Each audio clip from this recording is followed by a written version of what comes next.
Hello అండి, welcome to Bharat special. నేను మీ భారతి. ఎలా ఉన్నారండి అందరూ? నేనైతే చాలా బాగున్నాను అండ్ మీ అందరు కూడా చాలా బాగుండాలని కోరుకుంటున్నాను. ఈరోజైతే నేను మీకు ఒక స్పెషల్ పాకెట్ దోశని చూపించబోతున్నానండి. అది కూడా పంచపాన్ పాకెట్ దోశ అనమాట. సో వినడానికి పేరు కొంచెం డిఫరెంట్గా ఉన్న టేస్ట్ మాత్రం అదిరిపోయిందండి.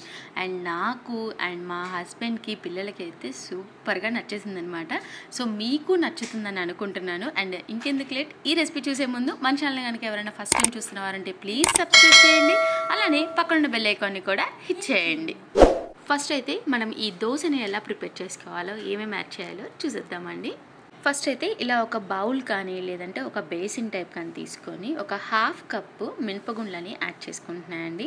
అండ్ అలానే ఇంకొక హాఫ్ కప్పు పచ్చిపప్పును కూడా యాడ్ చేసేసుకున్నాను అనమాట. సో అలానే ఇంకొక హాఫ్ కప్పు పెసలు కూడా యాడ్ చేసేస్తున్నాను. అండ్ ప్రతి ఒక్క కుకింగ్ రెసిపీలో నా బ్యాక్గ్రౌండ్ వర్క్ ఇలా ఉంటుందండి. నేను ఏది చేయాలని కిచెన్లోకి వచ్చినా కూడా మా ఇద్దరు బుడంకాయలు మంకీస్ లాగా అడ్డుపడిపోతారనమాట. ఈరోజు కూడా అలానే అసలు నన్ను ఏమీ ముట్టుకొనివ్వట్లేదనమాట. నేను పోస్తా అని చెప్పేసి వాళ్ళే పోసేస్తున్నారు. సో ఇలా పెసల్ని కూడా యాడ్ చేసుకున్న తర్వాత హాఫ్ కప్పు రైస్ని అండ్ అలానే హాఫ్ కప్పు రాగుల్ని కూడా యాడ్ చేసేస్తున్నానండి. అండ్ ఇలాగా 5 పప్పుల్ని యాడ్ చేసుకున్న తర్వాత మీరు ఇన్ కేస్ ఇంట్రెస్ట్ ఉంటే కనుక బియ్యానికి బదులు కొర్రలు జొన్నలు కూడా యూస్ చేయొచ్చండి. సో ఇలాగా అన్నిటినీ యాడ్ చేసుకున్న తర్వాత దీనిలో కొంచెం మెంతుల్ని కూడా యాడ్ చేస్తున్నానండి. చూసారా, ఈ మెంతుల్ని కూడా నన్ను వేయనివ్వడం లేదు. సో ఇలాగా ఒక హాఫ్ స్పూన్ మెంతులు ఏంటంటే టేస్ట్ పర్పస్కి అండ్ అలానే మనకి దోశ ఏంటంటే మంచి కలర్ రావడానికి కూడా హెల్ప్ అవుతుంది. సో ఇలా అన్నిటినీ యాడ్ చేసుకున్న తర్వాత కొంచెం వాటర్ యాడ్ చేసేసి మనం చక్కగా ఒక 4 to 5 అవర్స్ పాటు నానబెట్టుకోవాలండి. అండ్ నానబెట్టుకున్న తర్వాత దీనిలో ఉన్న డస్ట్ అంతా కూడా చక్కగా క్లీన్ చేసేసుకొని 3-4 టైమ్స్ డ్రింకింగ్ వాటర్ కనుక యాడ్ చేసేసి మీరు చక్కగా సోక్ చేసుకున్నారంటే సేమ్ అదే వాటర్తో మనం చక్కగా పిండిని అనేది గ్రైండ్ చేసేసుకోవచ్చు.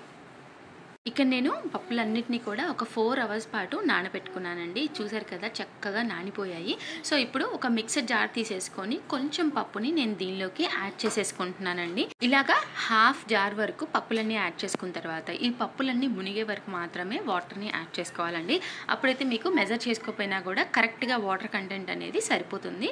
చక్కగా పిండిని అనేది పలుకులు లేకుండా చక్కగా స్మూత్ బ్యాటర్ లాగా మనం ప్రిపేర్ చేసేసుకోవాలండి. సో ఇక్కడ చూపించిన విధంగా మనం చక్కగా ఇలా స్మూత్ బ్యాటర్ లాగా ప్రిపేర్ చేసుకున్న తర్వాత మనం ఈ బ్యాటర్ని ఒక బౌల్లోకి యాడ్ చేసేసుకోవాలండి. సో మనం పిండిని అంతా ఇలా ప్రిపేర్ చేసుకున్న తర్వాత మీరు ఇన్స్టెంట్ దోశగా అయినా వేసేసుకోవచ్చు, లేదంటే ఫెర్మెంట్ చేసేసి నైట్కి మార్నింగ్ పూట దోశలుగా కూడా వేసేసుకోవచ్చు అండి. అండ్ నేనైతే చక్కగా మార్నింగ్ బ్రేక్ఫాస్ట్కి ప్రిపేర్ చేసుకున్నాను కాబట్టి నైట్కి ఫెర్మెంట్ చేసేసాయండి. చూసారా, చక్కగా పిండి అంతా కూడా బాగా ఫెర్మెంట్ అయిపోయింది కదండి. సో ఇప్పుడు దీనిలో మనం సాల్ట్ని కొంచెం యాడ్ చేసేసి ఇలా చక్కగా కలిపేసేసుకొని బాగా కంబైన్ చేసేసుకొని ఒక పక్కన పెట్టేసేసుకుందామండి. అండ్ మనకి బ్యాటర్ కన్సిస్టెన్సీ అనేది చక్కగా ఇలా వస్తేనే మనకి చాలా క్రిస్పీగా అండ్ అలానే సాఫ్ట్గా పాకెట్ దోశకి చక్కగా ఉంటుందండి.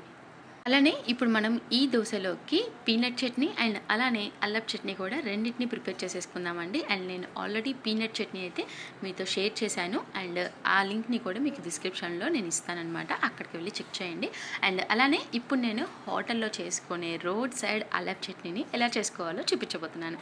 ఫస్ట్ అయితే మనం చిన్న కళాయి పెట్టేసేసుకొని ఒక 2 స్పూన్స్ ఆయిల్ని యాడ్ చేసుకున్న తర్వాత ఇందులోకి కొంచెం జీలకర్ర కూడా యాడ్ చేసేసి ఇందులోకి కారానికి సరిపడా పచ్చిమిర్చిని యాడ్ చేసుకోవాలి.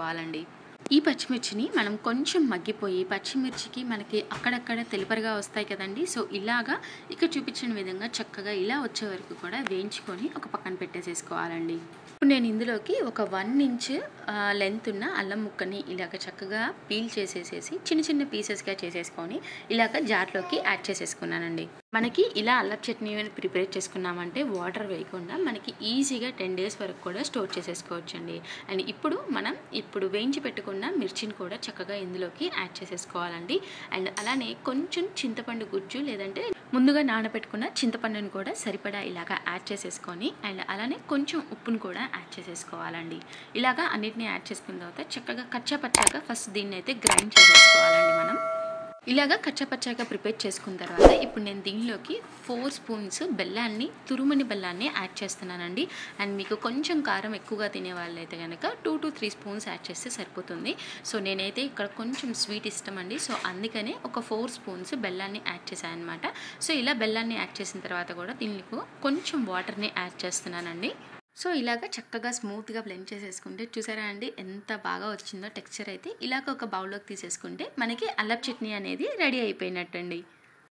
సో ఇప్పుడు మనం దోశ ప్రిపరేషన్ కూడా చూసేద్దామండి. అండ్ మనం ముందుగా రెడీ చేసుకున్న బ్యాటర్ని ఇలాగా ఒక ప్యాన్ పెట్టి హీట్ చేసుకున్న తర్వాత ముందుగా అయితే ఒక ప్లెయిన్ దోశ అని వేసుకుంటున్నా అండి. అండ్ ఇలా ప్లెయిన్ దోశలు కూడా చాలా అంటే చాలా టేస్టీగా ఉన్నాయండి. ఇలా చక్కగా బ్యాటర్ని స్ప్రెడ్ చేసి కొంచెం ఆయిల్ అప్లై చేస్తేనే చూసారా అండి ఎంత క్రిస్పీగా, అలానే చాలా పల్చగా కూడా వచ్చాయండి. సో ఇలా తీసేసుకొని మనం ప్లేట్లోకి వేసేసుకున్నామంటే అసలు తింటూ ఉంటే నోట్లో వేసుకుంటే అలా కరిగిపోతున్నాయండి.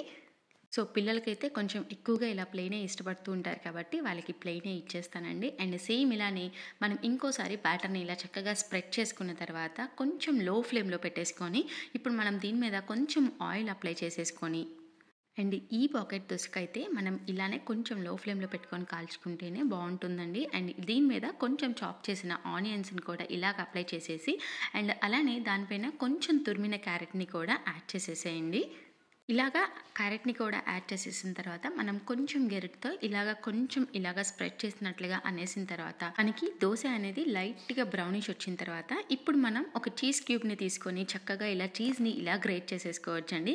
మీకు చీజ్ కనుక ఇన్ కేస్ ఇష్టం లేకపోతే పన్నీర్ని కూడా చక్కగా యాడ్ చేసేసుకోవచ్చండి. కానీ చీజ్ ఇష్టం లేని వాళ్ళైతే నాకు తెలిసి ఉండరండి. చక్కగా ఇలాగా చీజ్ని ఇలా గ్రేట్ చేసేసి ఇచ్చేసారంటే పిల్లలు కూడా కొంచెం ఇష్టంగా తింటారు కాబట్టి ఇలాగా ఒక క్యూబ్ మొత్తం కూడా గ్రేట్ చేసేసి యాడ్ చేసేస్తున్నానండి. ఇలా చీజ్ని గ్రేట్ చేసేసిన తర్వాత జస్ట్ 1 minute దోశని కాల్నిచ్చిన తర్వాత జస్ట్ ఇక్కడ చూపించిన విధంగా మనం ఇక్కడ 3 ఫోల్డింగ్గా ఫోల్డ్ చేసేసి చక్కగా ఇలా వీడియోలో చూపించినట్టు ఇలా 3 పీసెస్గా మనం కట్ చేసేస్తే మనకి punch pan pocket dosa ready అయిపోయినట్లు. ఈ పాకెట్ దోశని చక్కగా ఇలా ప్లేట్లో సర్వ్ చేసేసుకొని అండ్ పల్లి చట్నీతో అండ్ అలానే అల్లపు చట్నీతో కనుక తిన్నారంటే అసలు టేస్ట్ అయితే చాలా చాలా అంటే చాలా అదిరిపోయిందండి. మీరు టేస్ట్ చేసి చూడండి, మీరే నమ్మలేరు అంత బాగున్నాయన్నమాట ఈ దోశలు అయితే. సో మీకు కనుక నచ్చితే ఖచ్చితంగా లైక్ చేసి షేర్ చేయడం మాత్రం అస్సలు మర్చిపోకండి. అలానే మరిన్ని వీడియోస్ కోసం మన ఛానల్ని తప్పకుండా ఫాలో అవ్వండి. Thank you for watching.